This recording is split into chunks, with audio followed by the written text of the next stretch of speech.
Hi!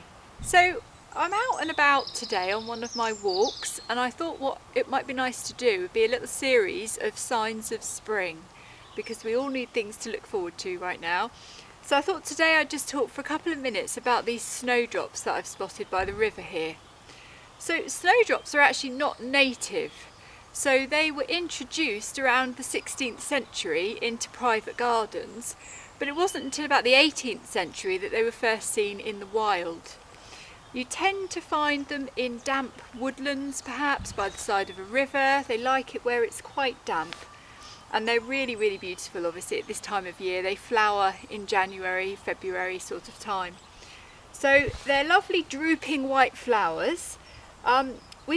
Interestingly, they've got two sort of, we wouldn't call them petals, we actually call these tepals, because it's a little bit complicated, but often with a flower you'll have a ring of petals, which are the lovely colourful parts, and then underneath that you often get a ring of sepals, which tend to be maybe green in colour.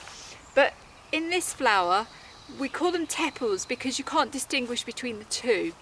And they are white, these tepals, and the inner ring has got these lovely sort of upside down V's in green on the tips.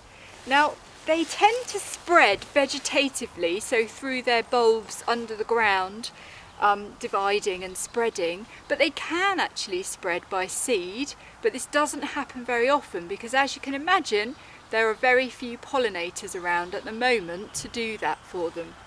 And something else I've discovered is that on the seed is a tiny appendage which is very attractive to ants, and they take the seeds down into their colony.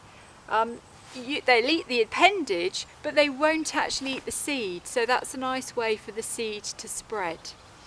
And one other little fact which I've learned about snowdrops, which I think is quite interesting, is that there is an alkaloid within them called galanthamine, I believe, and actually it's been used as a medicine for Alzheimer's.